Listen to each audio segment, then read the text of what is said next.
Dear पिला माने आपण मानको स्वागत टीचिंग एप्टीट्यूड रो आ गोटे नुवा वीडियो को तेबे जेबा हमर प्रथम प्रश्न teaching is mainly a option A static process option B one way process option C dynamic process option D mechanical act जदि हमें देखिबा एटा गोटे स्थिर प्रक्रिया की किबा एक तरफा प्रक्रिया अटे की डायनामिक हे गला गतिशील की ना मैकेनिकल एक्ट माने यांत्रिक प्रक्रिया की तबे राइट आंसर हे जिवो डायनामिक प्रोसेस तो टीचिंग गोटे गतिशील प्रक्रिया अटे।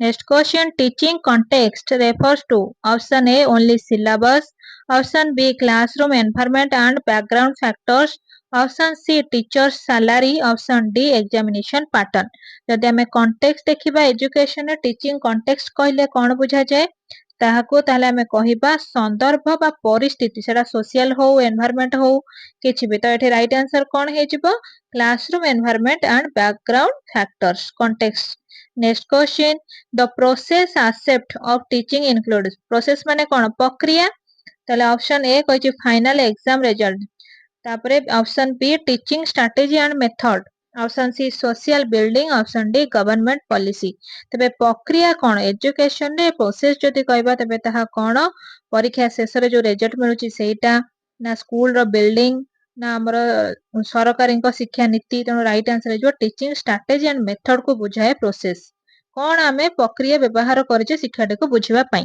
Next question the product of teaching mainly means option A attendance register option B students learning outcome option C text books option D infrastructure तेणु इंफ्रास्ट्रक्चर माने कोन भित्तिभूमि टेक्स्ट बुक हला बही अटेंडेंस रजिस्टर माने हला कोन पिला मानकर उपस्थिति जो खाताटा थाए तबे एठी राइट आंसर हे जो प्रोडक्ट माने हला फलाफल तेणु कोन शेष रे हमको फलाफल मिलिची स्टूडेंट्स लर्निंग आउटकम हे जिवो राइट आंसर मने रखंतु कॉन्टेक्स्ट प्रोसेस आ product next question which is not a governance factor in education कोटा गोटे सरकारक नेतृत्व एक फैक्टर नुहे शिक्षा भित्ति रे option A policy making option B administration option C teachers mood option D regulation जदि हमें पॉलिसी मेकिंग कहबा माने नीति निर्धारण करबा एडमिनिस्ट्रेशन कहले शिक्षा प्रशासन टीचर्स मूड हला शिक्षांकर मनोजोग रेगुलेशन हला माने प्रतिदिन तबे राइट आंसर जो टीचर्स मूड गोटे पार्ट नुहे next question cumulative record card CRC is used for option A record only marks option B maintain continuous record of student progress option C punish students option D calculate salary जदि हमें देखिबा CRC cumulative record card तेबे ताहा केउ क्षेत्र रे व्यवहार करा जाय थाए तेणु हमर परीक्षा शेष रे हमको जो कार्ड टी मिली थाए सेतरे केवल जे खाली शिक्षण मार्क सेटा न थाए पिला मानकर व्यवहारिक कार्यकलाप से माने केते भागर अंशीदार ग्रहण करूछन्ती केते बेले उपस्थिति रहउछन्ती ताको उपस्थान प्रक्रियाटा तेणु ए समस्त तांकर बिहेवियर आचरण केते पिलांक सहित से मिसुचन्ती तेणु ए समस्त थाए तेणु सेटा हेइजो हमर कोन तांकर दैनंदिन जीवनर प्रोग्रेसटा सेतरे लेखा जायथे वर्ष तमामर तेणु CRC maintain continuous progress next question CRC include option A academic achievement option B co-curricular activities option C personal data option D all of the above जेमति मैं बुझेइथिले CRC रे हमर कोन सब थाए हमें जते गोटे शेष रे रिजल्ट पाई थांती सेथिरे कोन थाए हमर मार्क सहित हमर एकेडमिक अचीवमेंट हमें कोन करछि आउ अलगा को करिकुलर एक्टिविटीज कोठे हम पार्टिसिपेट करछि हमर निजर पर्सनल डाटा ये समस्त थाए तेणु all of the above next question national integration promotes national integration माने कोन शिक्षा रे जातीय संहति option A regionalism option B unity in diversity option C communalism option D isolation यदि आइसोलेशन बुझिबा एकांत कम्युनलिज्म बुझिबा माने ता अर्थ होची सांप्रदायिकता बा तबरे यूनिटी इन डाइवर्सिटी होची विविधता रे एकता रीजनलिज्म होची वास्तविकता तबे कोन नेशनल इंटीग्रेशन प्रमोट शिक्षा रे होची जाति धर्म वर्ण निर्विशेष रे समस्त हम पय समान तेणु यूनिटी इन डाइवर्सिटी विविधता रे एकता next question a teacher promotes national integration by option A encouraging discrimination option B teaching constitutional values option C ignoring diversity option D supporting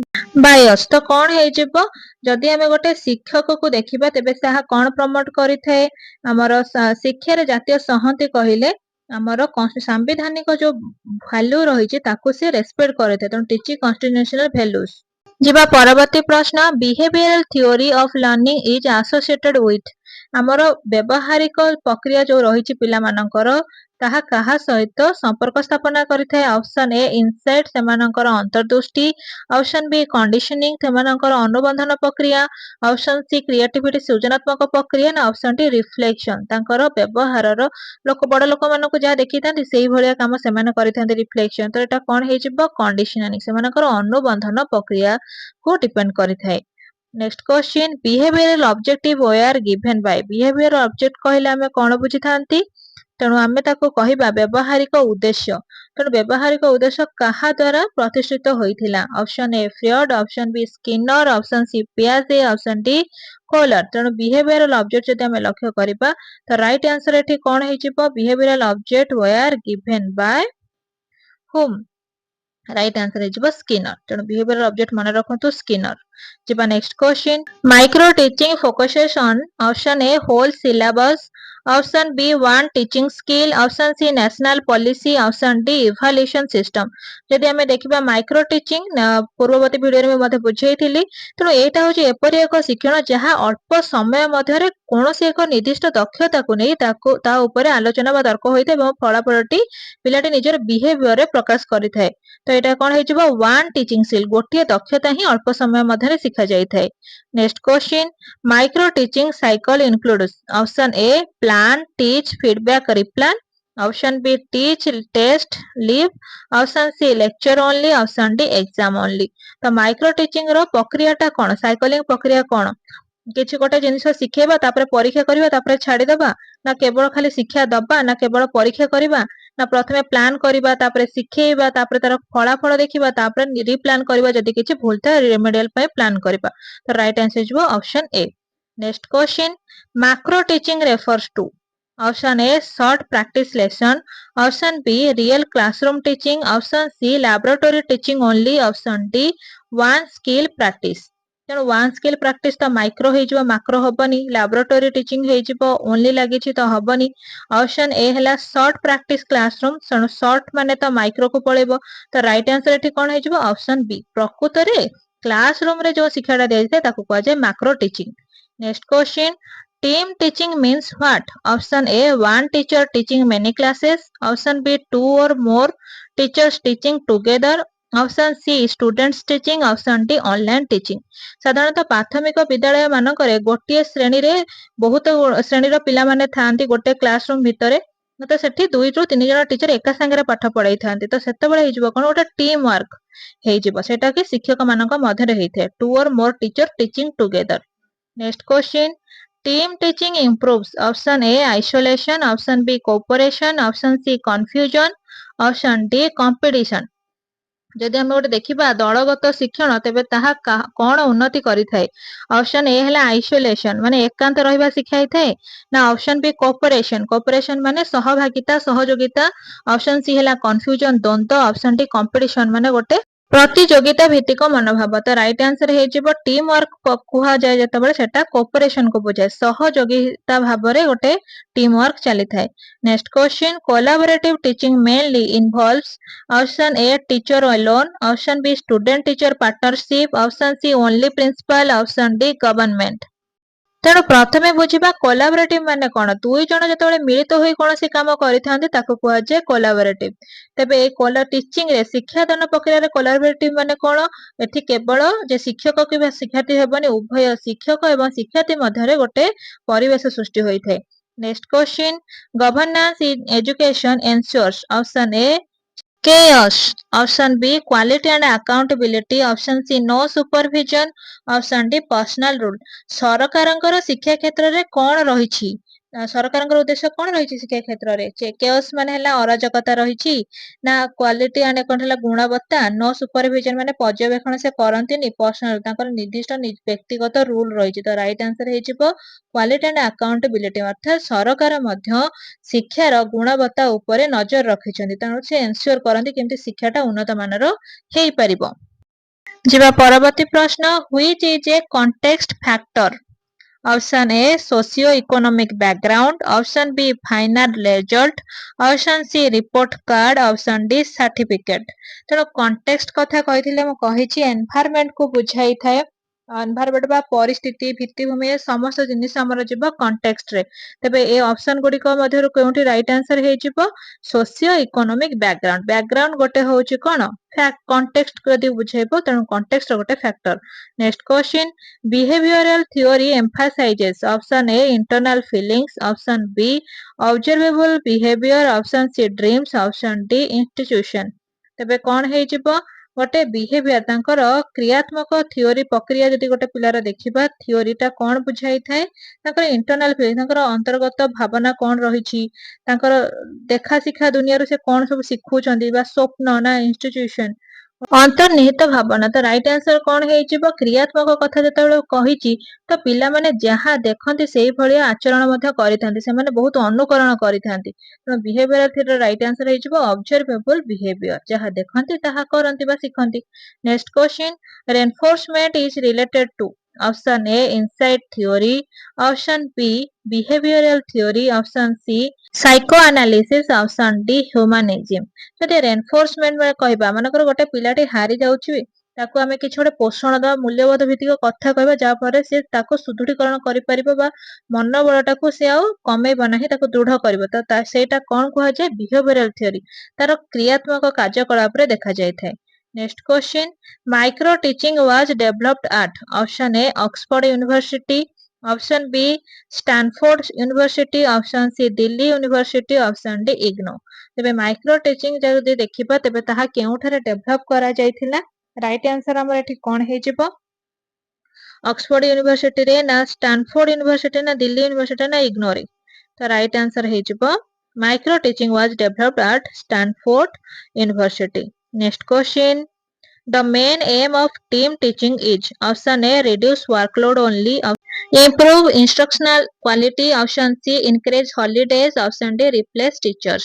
ତେଣୁ ଗୋଟେ ମୁଖ୍ୟ ଲକ୍ଷ୍ୟ ଶିକ୍ଷାଦାନର ଗୋଟେ ମୁଖ୍ୟ ଲକ୍ଷ୍ୟ କଣ वर्कलोड टाको कम करेदबा कि ओनली लागिछि तो केवल ओनली हबनी गोटे शिक्षणर एकमात्र लक्ष्य इम्प्रूव इंस्ट्रक्शनल क्वालिटी जहाँ आमे सेमानको इंस्ट्रक्शन देई थांती भलो बाटरे नेई थांती सेथिरे सेमाने किछि इंप्रूव करि थांती improve instructional quality next question national integration is strengthened by option A cultural exchange option B hate speech option C division option D bias तो आमे देखिबा नेशनल इंटीग्रेशन तो नेशनल इंटीग्रेशन माने प्रथम आमे बुझिबा जोटी कहै शिक्षा रे जातीय संहति कहला माने भेदभाव किछि रखिबानी तेणु जाति वर्ण धर्म सब होउची गोटिए बा एक को बुझाई थाए तेणु सेटा कहा द्वारा हेई परिबो कल्चरल एक्सचेंज जेमति कि हमरो सांस्कृतिक परिवर्तन रे हमें ताको जानि परिबा परस्पर रो भिन्नता को मध्ये हमें लक्ष्य करि परिबा next question cumulative record card helps in option A guidance and counselling option B punishment option C elimination option D promotion only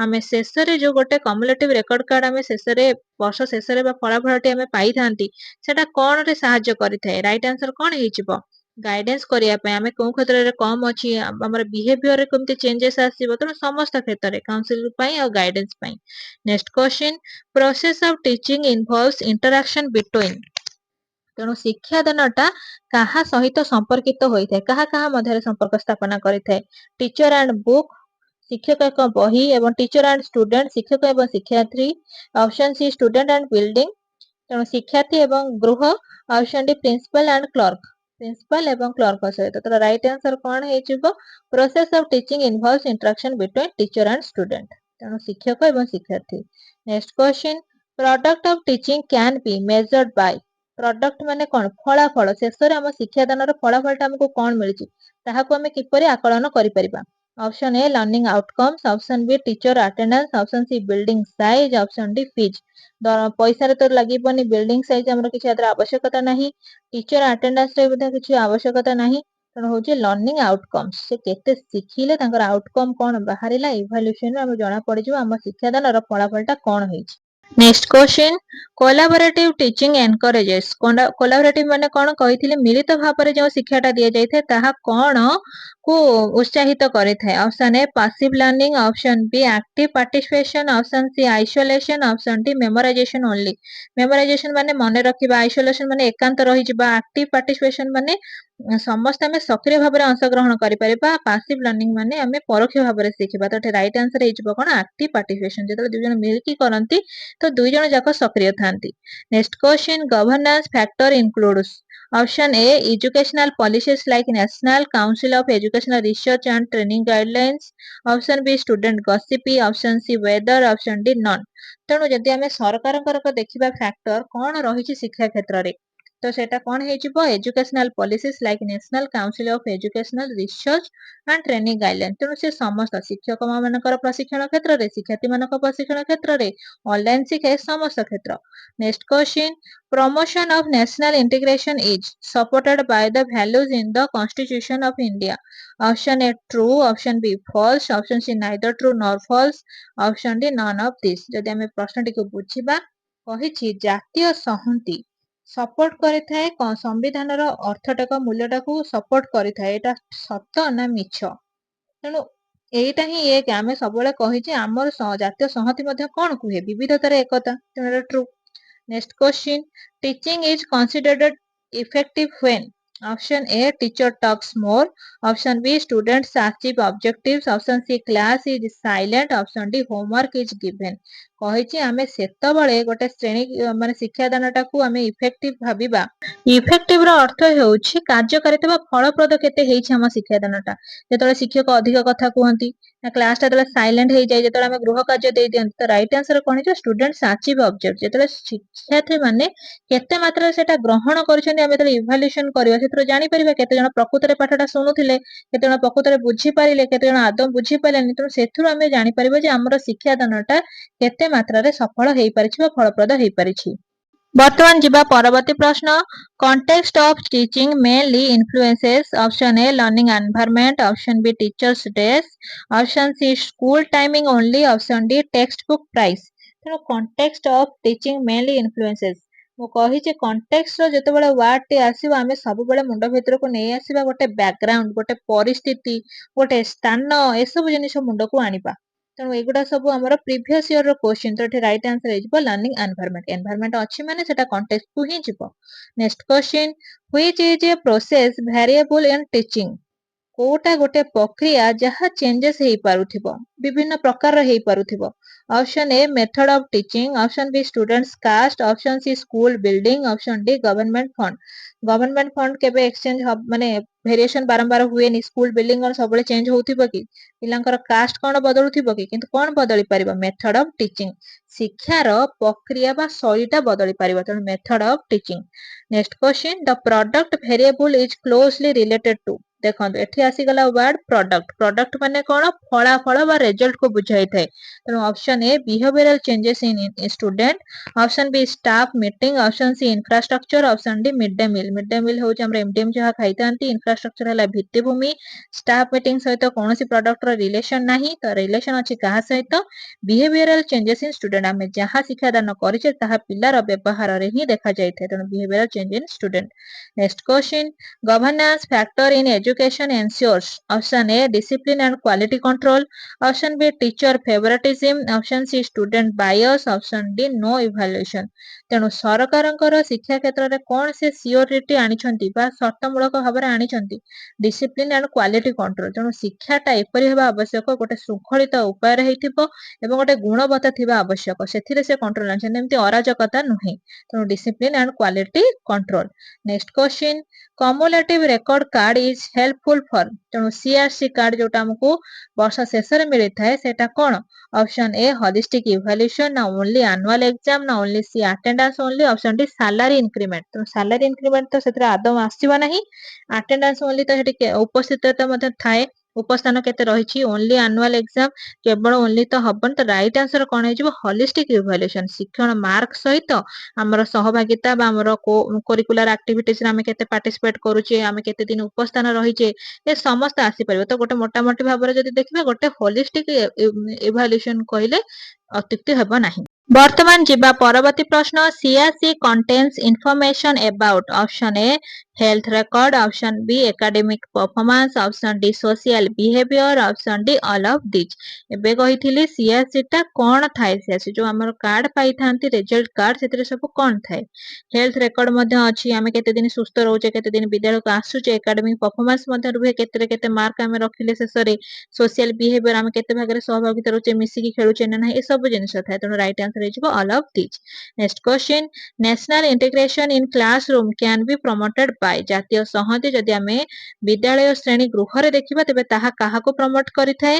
option A celebrating different festivals, option B encouraging discrimination, option C ignoring minorities, option D regional bias. ତେଣୁ bias ତ କେବେ ନୁହେଁ, ଇଗ୍ନୋରିଂ ମାଇନରିଟିଜ ତେଣୁ ଆମେ କେବେ minority ମାନଙ୍କୁ ignore କରିବା ନାହିଁ, ଏନକରେଜିଂ ଡିସ୍କ୍ରିମିନେସନ ତେଣୁ ଆମେ ଭେଦଭାବ ରଖିବାକୁ ତାକୁ ତ ସେ କରିବ। ତ ରାଇଟ ଆନ୍ସର ହେଇଯିବ ସେଲିବ୍ରେଟିଂ ଡିଫରେଣ୍ଟ ଫେଷ୍ଟିଭାଲ୍ସ। ଅର୍ଥାତ୍ କଣ, ଯେମିତି କି ଆମେ ପାଳନ କରୁଛେ, ଇଦ୍ ମଧ୍ୟ ପାଳନ କରୁଛେ, ଆମର ରହିଲା ଡିସେମ୍ବର 25ରେ ଖ୍ରୀଷ୍ଟିଆନ ମାନଙ୍କ ପାଇଁ ମଧ୍ୟ ପାଳନ କରୁଛେ ବଡଦିନ, ସେମିତି ହିନ୍ଦୁ ମାନଙ୍କର 12 ମାସରେ 13 ଓଷା। ଏ ସମସ୍ତ ଆମକୁ କଣ ଶିଖାଇଥାଏ? ବିବିଧତା ମଧ୍ୟରେ ଏକତା ହିଁ ଶିଖାଇଥାଏ, ଯାହା ଜାତୀୟ ସଂହତିର ବା ଶିକ୍ଷାର ମୂଳ ଉତ୍ସ ଅଟେ। ଯିବା ପରବର୍ତ୍ତୀ ପ୍ରଶ୍ନ, behavioural theory is based on. Option A reinforcement and stimulus response, option B insight learning, option C trial and error without feedback, option D maturation। ତେଣୁ କଣ ହେଇଯିବ? ରେନଫୋର୍ସମେଣ୍ଟ ଆଣ୍ଡ ଷ୍ଟିମୁଲେସନ କହିଲା ମାନେ କଣ, ଆମେ ଯଦି କୌଣସି କାର୍ଯ୍ୟରେ ହାରି ଯାଉଛୁ, ଯେମିତି ଆମକୁ ପୋଷଣ ଦେଇଥାନ୍ତି ଆଗକୁ ବଢେଇବା ପାଇଁ, ପ୍ରେରଣା ଦେଇଥାନ୍ତି। ଅପସନ ବି ହେଲା ଇନସାଇଟ୍ ଲର୍ଣ୍ଣିଂ, ଆମର ଅନ୍ତର୍ଦୃଷ୍ଟିକୁ ମଧ୍ୟ ଏନହାନ୍ସ କରିଥାନ୍ତି। ଟ୍ରାଏଲ ଆଣ୍ଡ ଏରର ୱିଦାଉଟ୍ ଫିଡବ୍ୟାକ୍, ଆମକୁ ଫିଡବ୍ୟାକ୍ ଦେଇଥାନ୍ତି କିଛି ଗୋଟେ ଭୁଲ ନ ଦେଖେଇକି ନା ଗୋଟେ ମ୍ୟାଚୁରିଟି ଲେଭେଲ। ତ ରାଇଟ ଆନ୍ସର ଏଠି କଣ ହେଇଯିବ? ଏନଫୋର୍ସମେଣ୍ଟ ଆମକୁ ଯୋଉ ଦେଇଥାନ୍ତି, ଯୋଉଟା ଆମକୁ ପୋଷଣ ଦେଇଥାନ୍ତି ଆଗକୁ ବଢିବା ପାଇଁ ବା ସୁଦୃଢୀକରଣ କରିବା ପାଇଁ, ସେଇଟା ହେଇଯିବ ଆମର ରାଇଟ ଆନ୍ସର, ଯାହା ଆମର ବ୍ୟବହାର ବା କାର୍ଯ୍ୟକାରିତାରେ ପରିବର୍ତ୍ତନ ଆଣିଥାଏ। Next question, reinforcement theory is mainly given by। Option A ପିଆଜେ, option B Freud, option C Skinner, option D Kohlberg. Reinforcement କଣ, ଆମେ ଯଦି କିଛି ଗୋଟେ ଭଲ କାମ କରୁଛେ ତ ଆମକୁ ଯଦି ବାହା କଲେ ଆମକୁ ସେଇ କାମଟା ଭଲ କାମଟା ବାରମ୍ବାର କରିବା ପାଇଁ ଇଚ୍ଛା ହବ। ଯଦି ଆମକୁ ହାରାସ କରାଯିବ, କିଛି ପ୍ରତିବଦଳରେ କିଛି କୁହାଯିବ ନାହିଁ, ତେଣୁ ଆମକୁ ସେ ଜିନିଷଟାକୁ ସୁଦୃଢୀକରଣ ଆମେ କରିପାରିବା ନାହିଁ, ଆମେ ସେଇଠି ହିଁ ଭାଙ୍ଗିଯାଏ, ମନୋବଳ ଦୁର୍ବଳ ହେଇଯାଏ। ତେଣୁ ଏଇ ଯୋଉ ରେନଫୋର୍ସମେଣ୍ଟ ଥିଓରିଟାକୁ କିଏ ଆଣିଥିଲେ? ରାଇଟ ଆନ୍ସର ହେଇଯିବ Skinner. Next question, positive reinforcement means. Option A punishment, option B reward after desired behaviour, option C ignoring behaviour, option D removing reward. ତେଣୁ ଗୋଟେ ପଜିଟିଭ ରେନଫୋର୍ସମେଣ୍ଟ ଦେଖିବା, ଯଦି ଗୋଟେ ସକାରାତ୍ମକ ପୋଷଣ ଦେଖିବା, ତେବେ ତାହା କାହାକୁ ବୁଝାଇଥାଏ? ଦଣ୍ଡକୁ ବୁଝାଇଥାଏ, ନା ଆମର କୌଣସି ଗୋଟେ କାର୍ଯ୍ୟକଳାପରେ ଆମକୁ ଗୋଟେ ରିୱାର୍ଡ ମିଳିଥାଏ ଯଦି ଭଲ କାମ କରୁଛେ, ନା ଗୋଟେ ଇଗ୍ନୋର କରାଯିବ ଆମକୁ, ନା ରିମୁଭିଂ ରିୱାର୍ଡ, ଆୱାର୍ଡକୁ ହଟେଇ ଦବା। ତ ରାଇଟ ଆନ୍ସର କଣ ହେଇଯିବ? ପଜିଟିଭ ମାନେ ରିୱାର୍ଡ ଆଫ୍ଟର ଡିଜାୟାର୍ଡ ବିହେଭିୟର, ଆମର ଭଲ କର୍ମ ପାଇଁ ଆମକୁ ରିୱାର୍ଡ ମଧ୍ୟ ଦିଆଯିବ। Next question, duration of micro teaching lesson is usually. Option A 40 ରୁ 45 minutes, option B 5 to 10 minutes, option C 2 hours, option D whole day. ମୁଁ କହିଥିଲି ମାଇକ୍ରୋ ଟିଚିଂ ଟା ହଉଛି ଅଳ୍ପ ସମୟ ପର୍ଯ୍ୟନ୍ତ, ଯାହାଥିରେ କେବଳ ଗୋଟିଏ ହିଁ ଦକ୍ଷତାକୁ ନେଇକି ଆମର ଯଦି କିଛି ଡାଉଟ, ମନେକର ମିଶାଣରେ ଗୋଟିଏ ଡାଉଟ ଆମର ଅଛି, ଯେତେବେଳେ ଦଶକ ସ୍ଥାନ କୋଉଠି ରହିବ, ଏକକ ସ୍ଥାନ କୋଉଠି ରହିବ, ସେଟା କେତେ ସମୟ? 5 ରୁ 10 ମିନିଟ୍ ଭିତରେ ଆମେ ବୁଝିପାରିବା। ତେଣୁ ସେଇଟା ଆମର ହେଇଯିବ ମାଇକ୍ରୋ ଟିଚିଂ, ଆମେ ତ ଘରେ ବୁଝନ୍ତୁ କି ବାହାରେ ବୁଝନ୍ତୁ, ଯୋଉଠି ବି ବୁଝନ୍ତୁ। Next question, team teaching requires। Option A coordination among teachers, option B competition, option C isolation, option D one teacher dominance। ତେଣୁ ଟିମ୍ ଟିଚିଂ କହିଛି, ଦଳଗତ ଶିକ୍ଷଣ ମାନେ କଣ? ଗୋଟେ କ୍ଲାସରେ ଯଦି 2 ଜଣ ଟିଚର ଏକା ସାଙ୍ଗରେ ମାନେ ଶ୍ରେଣୀଟାକୁ ନଉଥିବେ, କାହିଁକିନା ରୁମ୍ ଆଭେଲେବିଲିଟି ସେତିକି ନଥିବ, ତ ସେଠି କଣ ହେଇଥିବା ଆବଶ୍ୟକ? କୋଅର୍ଡିନେସନ ଏବଂ ଟିଚର ମାନଙ୍କ ଭିତରେ ଗୋଟେ କୋଅର୍ଡିନେସନ ରହିବାର କଥା। ଯଦି ଜଣେ ପଢଉଛନ୍ତି ଅନ୍ୟ ଜଣେ ଚୁପ ରହିଯିବା, ସିଏ ପଢେଇଲା ବେଳେ ଇଏ ଚୁପ ରହିଯିବ, ତାକୁ କହନ୍ତି କୋଅର୍ଡିନେସନ। ଦଳଗତ ବେଳେ କୋଅର୍ଡିନେସନ ନିହାତି ଆବଶ୍ୟକ।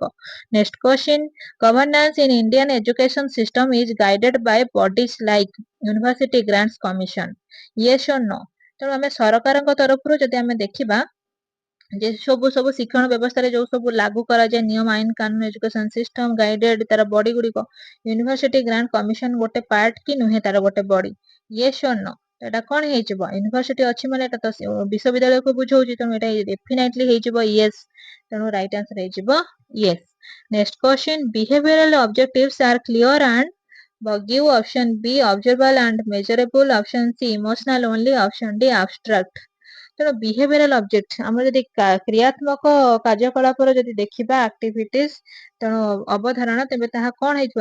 ସ୍ପଷ୍ଟ ବା କ୍ଲିୟର, ଆଉ କଣ ହବ ଆବଶ୍ୟକ? ଅବଜର୍ଭେବଲ ଆଣ୍ଡ ମେଜରେବଲ, ମାପି ଚୁପିକିରି ହବା କଥା କି ଆମର କିଏ କାର୍ଯ୍ୟକଳାପ, ନା ଇମୋସନାଲ ଖାଲି ଦୁଃଖରେ ଭାସିଯିବ ନା ଆବଷ୍ଟ୍ରାକ୍ଟ ମାନେ ଅରାଜକତା। ତ ରାଇଟ୍ ଆନ୍ସର ହେଇଯିବ ଅବଜର୍ଭେବଲ ଆଣ୍ଡ ମେଜରେବଲ। ଆମେ ଯାହା ବି ଗୋଟେ କ୍ରିୟାତ୍ମକ ପ୍ରକାଶ କରିବା ସେଟା ସବୁବେଳେ ଗୋଟେ ଚିନ୍ତା କରିକି, ଏମିତି ନାହିଁ ଯାହା ମନକୁ ଆସିବା ତାହା କହିଦବା, ଯେମିତି ପାଇବା ସେମିତି ବ୍ୟବହାର ପ୍ରଦର୍ଶନ କରିବା। ଆମେ ଯଦି ଘରେ ଚୁଇଙ୍ଗମ ଖାଉଛେ ତା ଅର୍ଥ ନୁହେଁ ଯେ ଆମେ ବିଦ୍ୟାଳୟରେ ଚୁଇଙ୍ଗମ ଚୋବେଇକି ଆସିବା। ତ ଏଇଟା ଗୋଟେ ଉଦାହରଣ ପାଇଁ ଥିଲା, ତେଣୁ ଆମେ ଟିକେ ମାପି ଚୋପିକିରି ଚଳିବା। Next question, Bloom's taxonomy deals with option A educational objectives, option B school building, option C governance, option D finance।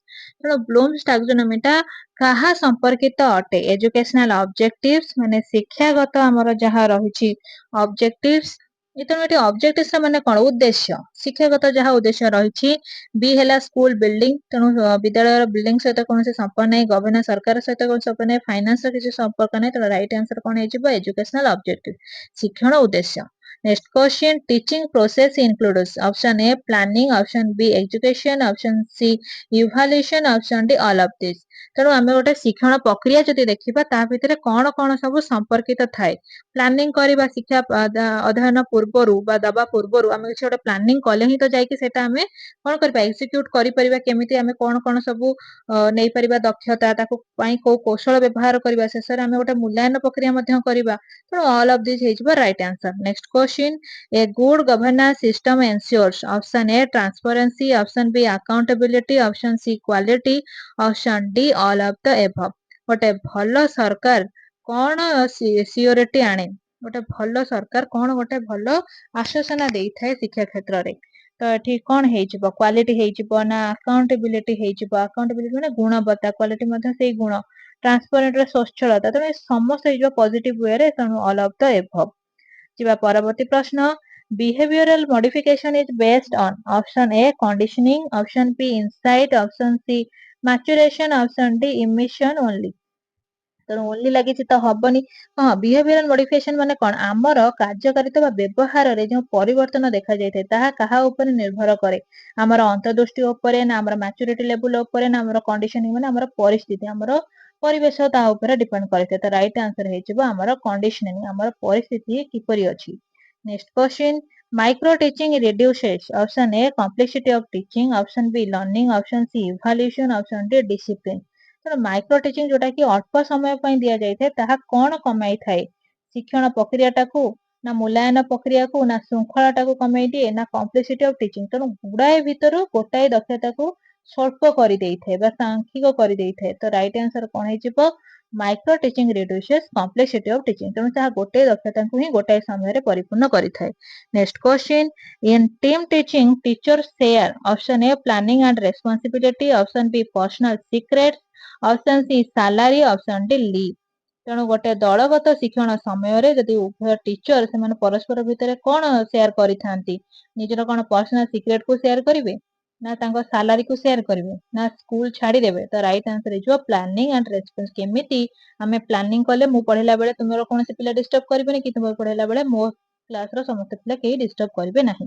Next question, collaborative teaching supports option A inclusive education, option B discrimination, option C segregation, option D isolation. ତେଣୁ collaborative ମାନେ ଆମେ କୋଲାବ କରିଦବା। ମନେକର ଦ୍ୱିତୀୟ ଆଉ ତୃତୀୟ ଶ୍ରେଣୀ ପିଲାଙ୍କୁ ଆମେ ମିଶେଇକି ପଢଉଛେ, ସେଇ ସମୟରେ କଣ ହେଇଥିବା ଆବଶ୍ୟକ? ଗୋଟେ ଶ୍ରେଣୀ ଗୃହଟା କଣ ଭେଦଭାବ ହବା ଆବଶ୍ୟକ, ନା ପିଲାମାନଙ୍କୁ ପୁରା ଏକୁଟିଆ କରିଦେବା, କେହି କାହା ସହିତ କଥା ହେବେନି? ତେଣୁ ରାଇଟ୍ ଆନ୍ସର ଏଠି କଣ ହେଇଯିବ? Inclusive education. ଇନକ୍ଲୁସିଭ ମାନେ ସବୁ ପ୍ରକାରର, ସବୁ ସ୍ତରର ପିଲା ଏକା ସାଙ୍ଗରେ ଅଧ୍ୟୟନ କରିବେ। Next question, product of teaching can be assessed through option A examination and feedback, option B teacher opinion only, option C guessing, option D attendance.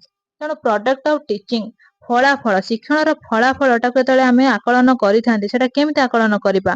କେବଳ ଖାଲି ଟିଚର ଗୋଟେ ଓପିନିଅନ ଦେଇଦେବେ ଏ ପିଲାଟା ଭଲ କିମ୍ବା ଖରାପ, ନା ଆମେ ଗେସ୍ କରିଦବା ହଁ ହେଇଥିବ ବୋଧେ ପିଲାଟା ଭଲ, ନା ତାଙ୍କ ସେ ସବୁଦିନ ଆସୁଛି ମାନେ ପିଲାଟା ଭଲ ହେଇଥିବ? ସେଇଟା ହବନି। ତ ରାଇଟ୍ ଆନ୍ସର କଣ ହେଇଯିବ? Examination and feedback. ପରୀକ୍ଷା କରିବା, ଫଳାଫଳ କଣ ବାହାରିଲା ତାକୁ ମଧ୍ୟ ପ୍ରକାଶ କଲେ ଆମେ ଜାଣିପାରିବା ପ୍ରକୃତରେ ଛାତ୍ରଟିର ବା ଆମର ଶିକ୍ଷାଦାନ ପ୍ରଣାଳୀ ପ୍ରକ୍ରିୟା କିପରି ଭାବରେ କେତେ ମାତ୍ରାରେ ଫଳପ୍ରଦ ହେଇପାରିଛି। ବର୍ତ୍ତମାନ ଯିବା ଆମର ପରବର୍ତ୍ତୀ ପ୍ରଶ୍ନ, national integration discourages option A communalism, option B unity, option D tolerance, option D respect. जदि आमे देखिबा हमर जातीय संहति काहाको डिस्करेज करे अर्थात ताहा प्रोत्साहन दिए नाही।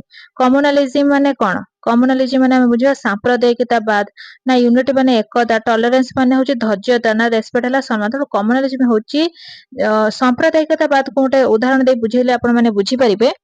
जदि आमे श्रेणी गृह कहबा एई तू मुसलमान पिलाटी तू बेसी पार्टी कौन ना एमती जदि आमे किछि नेगेटिव मंतव्य दवा जा फଳରେ कोन हबो सेमानको कम्युनिटी आ हिंदू कम्युनिटी मध्यरे गोटे कोन हेजिबो गोटे पातर अंतर भेदभाव सृष्टि हेजिबो गोटे द्वंद्व सृष्टि हेजिबो सेमानको मध्यरे गोटे तिक्तता सृष्टि हेजिबो। तो सेटाको कहंती सांप्रदायिकतावाद। तेणु टीचर एमिति किछि मंतव्य रखिबे नाही बा कार्यकलाप करिवे नाही जा फଳରେ ए गोटे कम्युनालिज्म सृष्टि हेजिबो गोटे तिक्तता सृष्टि हेजिबो सांप्रदायिकता स्तर रे।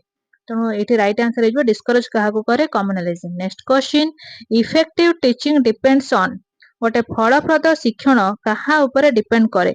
Option A context, option B process, option C product. जेमती मु कहली टीचिंग रो जहाँ सब हमर रहिछि क्राइटेरिया जेमती रहिला शिक्षणटा भल हवा पई हमको परिवेशटा भल हेइथिला हमर शिक्षणटा भल हबो आमे को मेथड रे भल मेथड रे पढिले मते भल हबो एवं फलाफल ऊपर मते निर्भर करे। तेणु राइट आंसर हेजिबो all of this. Effective teaching depends upon all of this. Next question context variable includes option A socio-economic background, option B teaching method, option C final exam result, option D reinforcement। जदि context कथा कहबा बार बार कहिछि context माने कोन गोटे परिवेश बा परिस्थिति को बुझाई थाए। तेणु ए तीनोटी ऑप्शन मध्यरु देखिबा चारोटी ऑप्शन मध्यरु केउटी सठिक लागुछि जोठी अछि बैकग्राउंड माने परिस्थिति। तेणु सोशियो इकोनोमिक बैकग्राउंड और टीचिंग मेथड एगुडा तो रहि गला हमर बिहेवियर रे रेनफोर्समेंट मध्य रहि गला हमर फलाफल रे प्रोसेस रे। तेणु एटा हबा नाही। Next question process variable is related to option A interaction pattern, option B school building, option C student age, option D government budget.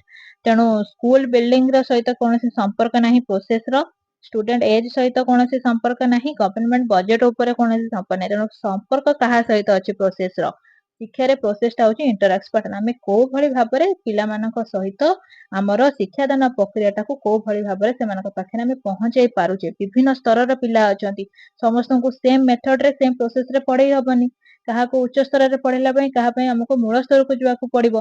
तेणु एठे राइट आंसर हेजिबो इंटरैक्शन शिक्षक एवं शिक्षार्थी मध्य थिबा इंटरैक्शन को प्रोसेस बोली कुआ जाय। तेणु क्लियर हे जानतो प्रोसेस रो अर्थटा कोन। Next question good governance in education promotes option A corruption, option B transparency, option C bias, option D isolation. तेणु गोटे भलो सरकार शिक्षा क्षेत्र रे कोनटा को प्रमोट करि थाए। करप्शन है घोटाला, ट्रांसपेरेंसी है स्वच्छलता, ऑप्शन सी बायस माने जनक प्रति भल दृष्टि रखिला बेले अन्य जन प्रति खराब दृष्टि रखिबा, आइसोलेशन माने एकांत में एकाकीकरण कर देबा।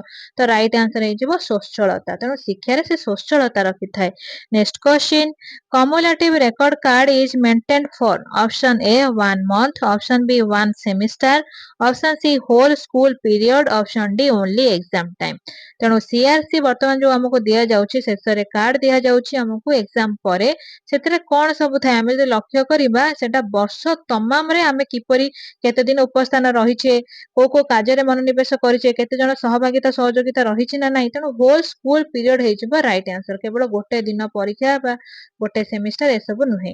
Next question CRC helps teachers in option A understanding learners growth, option B punishing students, option C reducing syllabus, option D avoiding evaluation.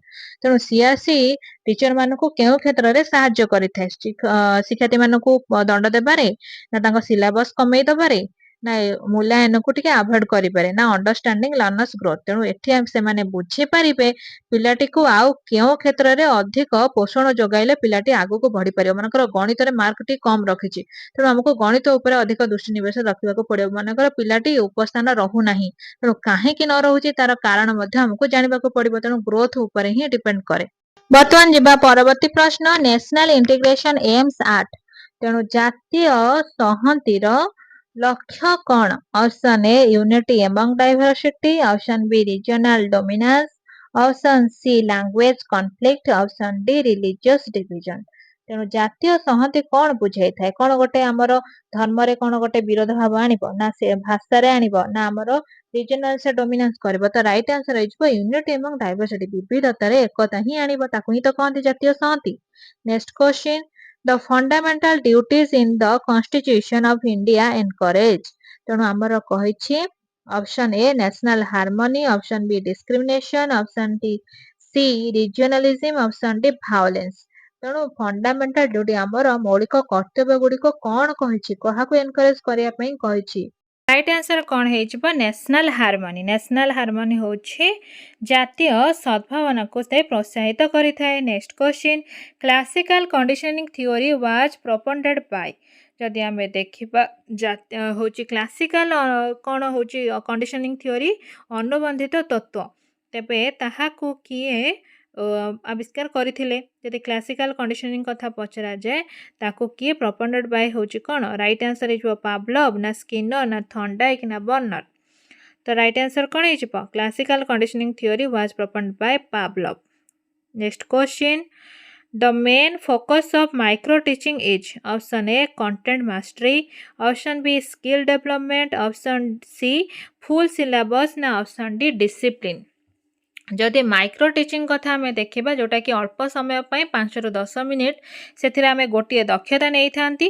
ତ ସେଥିରେ ତା'ର ମେନ୍ ମୂଳ ଲକ୍ଷ୍ୟ କ'ଣ? ଗୋଟେ କଣ୍ଟେଣ୍ଟ ଉପରେ ମାଷ୍ଟରୀ ଦରକାର କି ନା ସ୍କିଲ୍ ଡେଭଲପମେଣ୍ଟ? ତେଣୁ ଗୋଟିଏ ସ୍କିଲ୍ ଯେହେତୁ ନିଆଯାଉଛି, ତେଣୁ ସେଇ ଗୋଟିଏ ସ୍କିଲ୍ର ହିଁ ଡେଭଲପମେଣ୍ଟ ହେବା ନିହାତି ଆବଶ୍ୟକ। Next question, feedback in micro teaching should be option A delayed, option B immediate, option C ignored, option D harass। ତେଣୁ ଆମେ ଯେମିତି କହିଲି ମିଶାଣଟେ ପିଲାଟି ବୁଝିପାରୁନି, ଆମେ ତାକୁ ଶିଖେଇଦେଲେ ଦେଖ ବାବା ତୁ ଏମିତି ଗାରଟାଣି କରିଦେବୁ, ତ ତାପରେ ଯେତେବେଳେ ସେ ମିଶାଣଟି କରିବ ସେଇଟା ଇମିଡ଼ିଏଟ୍ ଆକ୍ସନଟା ହିଁ ସେ ରିପ୍ଲେ କରିବ। ତେଣୁ ଫିଡ଼ବ୍ୟାକ୍ଟା ଆମକୁ ସାଙ୍ଗେ ସାଙ୍ଗେ ମିଳିଯାଏ ଯେ ପିଲାଟି ଦକ୍ଷତାଟାକୁ ପାଇଲା ନା ପାଇଲା ନାହିଁ। ତେଣୁ feedback in micro teaching should be immediate. ତେଣୁ ରାଇଟ୍ ଆନ୍ସର କ'ଣ ହେଇଯିବ? ଇମିଡ଼ିଏଟ୍। ଯିବା next question, macro teaching requires option A real students, option B only peers, option C no planning, option D no evaluation। तो micro teaching आम कौन जाने, micro teaching रे गोटे इंस्टीट्यूशन आवश्यक, जमी गोटे विद्यालय हो जाऊ, गोटे कोचिंग सेंटर हो जाऊ, गोटे यूनिवर्सिटी हो जाऊ, सेटा कौन सामना सामनी बसिकी गोटे इंटराक्शन हवा आवश्यक, जोटा कि कहला माइक्रो टीचिंग। तेणु सेठी आमर पर निहाती गोटे शिक्षार्थीर आवश्यकता अच्छी। तेणु रियल स्टूडेंट्स हो right answer. Micro teaching requires real students. Next question, national integration can be strengthened through option A value education, option B discrimination, option C regionalism, option D bias. तेणु आमर जातीय संहति शिक्षार सेतबेले उच्च स्तर को जाइपर जितेबाला आम शिक्षाटार नैतिक मूल्यबोधता रही। डिस्क्रिमिनेशन माने भेदभाव, सेटा तो रंग आंसर हो। रीजनलिज्म जो से भाया कौन गोटे भेदभाव रखा, बायस ठीक भेदभाव। तेणु राइट आंसर हो वैल्यू एजुकेशन, अर्थात नैतिक मूल्यबोधर शिक्षा आमर भितर रहा आवश्यक। Next question, teaching learning process is complete when objectives are achieved, option B teacher finishes lecture, option C bell rings, option D homework given. तेणु गोटे शिक्षण शिक्षादान प्रक्रिया सेतबेले सफल हो पार बा फलप्रद हो पार जेतबेले ऑब्जेक्टिव आर अचीव्ड, जितेबाला आमर शिक्षण उद्देश्य जो गुड़िक रही सेटा आमको मिल जाव बास पिला पाखे पहुँची पार। तेणु ऑब्जेक्टिव्स आर अचीव्ड जिते मिल जाए फलप्रद हुए। Next question, process variable depends on, option A teaching strategy, option B school location, option C student caste, option D weather. तेणु प्रोसेस जो शिक्षण क्षेत्र में प्रोसेस बा प्रक्रियाटा को बुझा सेठी कहा उपरे ताहा डिपेंड करें, स्कूल लोकेशन सहित सेटा तो आमर कंटेक्स्ट को पलैब, स्टूडेंट कास्ट तेणु सेटा नुहे, वेदर नुहे पाणीपाग। तेणु कौन हो टीचिंग स्ट्रैटेजी, आम क्यों मेथड लगाऊे, क्यों कौशल लगाऊे पिला से दक्षता दवापाई। Next question, product evaluation includes, option A test scores, option B skill development, option C attitude change, option D all of this. तेणु प्रोडक्ट इवैल्यूएशन जो फलाफलटा आमको मिली थाए तो कौन केवल खाली स्कोरिंग रे आमको दरकार कि सेठी आम कौन लक्ष्य करते पिलाटी सबुदिन आसूची ना नहीं, ता बिहेवियर व्यवहारटा केमिति होउची, से को दक्षता हासिल करिला। तेणु प्रोडक्ट इवैल्यूएशन जदि कहबा ए समस्त दिग उपरे ही दृष्टि दिया जाय थाए, all of this. Next question, behavioural theory rejects, option A reinforcement, option B observable behaviour, behaviour option C mentalism option D stimulus response तेणु बिहेवियर थ्योरी माने क्रियागत जदि विकास देखिबा थ्योरी देखिबा तबे ताहा काहाको रिजेक्ट करे एटा ता भीतर अंतर्गत नुहे रेनफोर्समेंट माने तो पोषण जगबा निहाती भाबरे बिहेवियर थ्योरी पे आवश्यक ऑब्जर्वेबल बिहेवियर पिलाटी जहाँ शिखे से यहाँ करि थाए स्टिमुलस रेस्पॉन्स मध्ये रही किंतु मेंटालिज्म नाही तार मानसिक स्तर जहाँ भी हेई थाउ तेणु मेंटालिज्म तार नुहे ऑब्जेक्टिव नुहे next question micro teaching reduces option A teaching complexity option B student learning option C evaluation option D communication तेणु माइक्रो टीचिंग टा जेहेतु अल्प समय भीतर गोटे दक्षता को नहीं थाए ताहा कौन कमई दे थाए पिलार लर्निंग स्टूडेंट लर्निंग टा कौन कमी जीव कि इवैल्यूएशन तार मूल्यांकन करिवो सेटा कमई दब कि ना कम्युनिकेशन से कौन कम्युनिकेशन स्किल टा कमई दब तो कौन कमेब से कम्प्लेक्सिटी अर्थात गुड़ाई सब्जेक्ट भितर गोटाए जिनिस को से जेहेतु बुझाऊँ तेणु किछिटा कम्प्लेक्सिटी कमेदब next question context process and product together determine तेणु आज जो भिडियोटी रही कंटेक्स्ट प्रोसेस आउ प्रोडक्ट उपर तार प्रकृत अर्थटा कौन टीचिंग इफेक्टिवनेस ना बिल्डिंग डिजाइन ना सैलरी स्ट्रक्चर ना हॉलीडेज छुट्टी दिन पाई ना आमर सैलरी पाइबा ना बिल्डिंग रो डिजाइन ना टीचिंग इफेक्टिव माने शिक्षादानटा को फलप्रद करने तो राइट आंसर हो सब ऑब्जेक्टिव्स कहार शिक्षादान फलप्रद हेबार।